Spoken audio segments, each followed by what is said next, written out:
हम में से कितने लोग आज को अपना दिन समझकर अतीत को भूल सकते हैं और वर्तमान का आनंद उठा सकते हैं? क्या हम इस तरह इसका आनंद लेते हैं? पिछली घटनाओं, अनुभवों को आसानी से भुलाया नहीं जा सकता, यह बात कितनी भी सच क्यों न हो।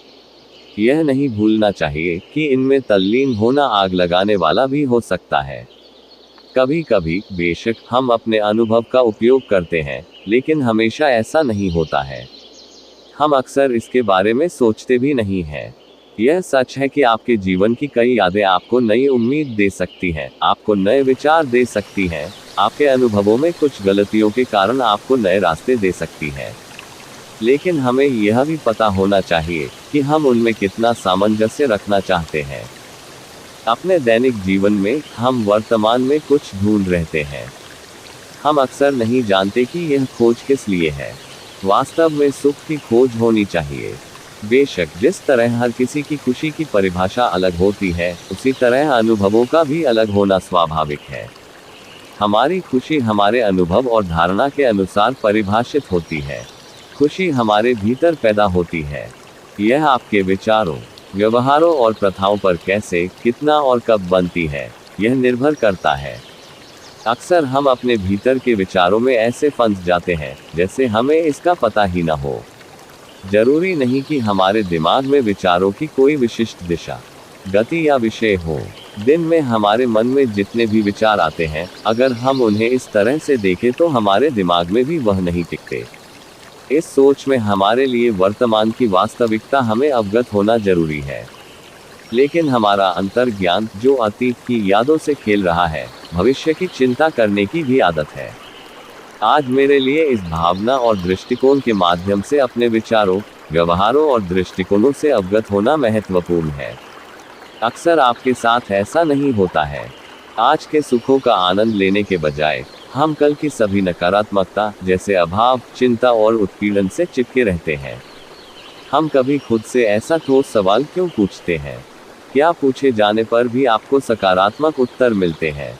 यही असली विषय का मुख्य बिंदु है।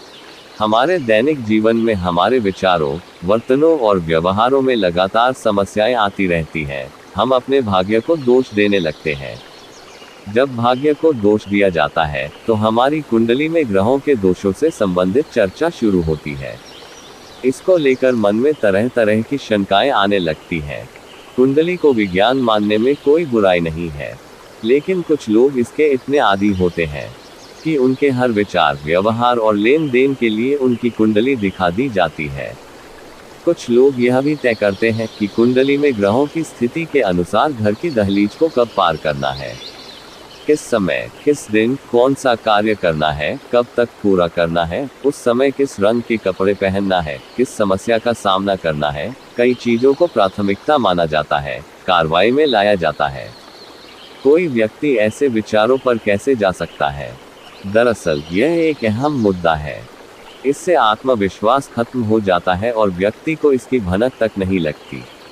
यह समझने की कमी है कि जो व्यक्ति मनोबल के बल पर सफलता प्राप्त कर सकता है, उसके कभी कभी इस चक्रव्यूह में फंसने की संभावना उस व्यक्ति में बन जाती है।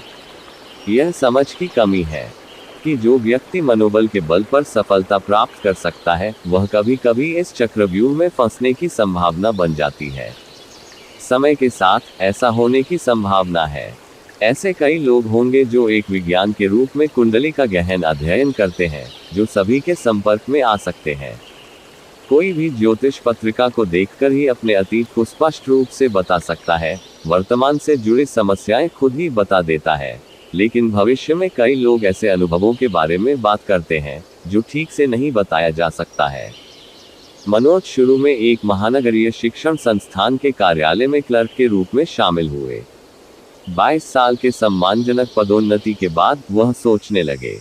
अमरेंद्र नाम के एक ज्योतिषी ने उनसे संपर्क किया था। पहली मुलाकात में ही मनोज पर अमरेंद्र का ऐसा असर हुआ कि मनोज फिर अमरेंद्र से पूछकर ही सब कुछ करने लगे। हमने कितने बजे घर से बाहर निकलना चाहिए, हमें कौन से रंग के कपड़े पहनने चाहिए, यह भी उन्होंने अमरेंद्र से पूछना शुरू कर दिया। मनोज के भविष्य ज्योतिष की सलाह न सिर्फ उनके परिवार को तकलीफ कर रही थी, बल्कि इससे उनके ऑफिस में काम पर भी बुरा असर हो रहा था। अमरेंद्र के कहने पर मनोज ने एक कॉलेज में कैंटीन शुरू की। मनोज की पत्नी अरुंधति, बेटा मंगेश और बेटी माधुरी सभी घर छोड़कर कैंटीन में रहने चले गए। शहर के केंद्र तक पहुंचने का उनका खर्च भी खत्म होने लगा। कुछ ही दिनों में मनोज ने अमरेंद्र के कहने पर शिक्षण संस्थान जाना बंद कर दिया। नतीजतन संगठन ने उसे निकाल दिया। बिना किसी मार्गदर्शन के एक ज्योतिषी की सलाह से मनोज ने कैंटीन व्यवसाय का कोई अनुभव नहीं होने के कारण जीवन में बहुत बड़े निर्णय लिए थे। उनके फैसलों का परिणाम उनके पूरे परिवार ने महसूस किया। मनोज को समझने में नहीं आ रहा था कि लगातार बढ़ती लागत, कार्यक्षेत्र, मेहनत और कुल मिलाकर थकावट से क्या निकल रहा है। अंधविश्वास का शिकार सिर्फ मनोज ही नहीं समझ पा रहा था कि वह एक ज्योतिषी ने बताए गए भाग्य में कितना विश्वास कर रहा है। धीरे धीरे मनोज की आंतरिक शक्ति, उनका आत्मविश्वास कम होता गया। समय के साथ वह बिना दिमाग के आदी हो गया और कर्ज से दब गया। उसे शुरू में ही यह समझने की जरूरत थी कि उसका भविष्य उसके दिमाग की ताकत पर निर्भर करता है।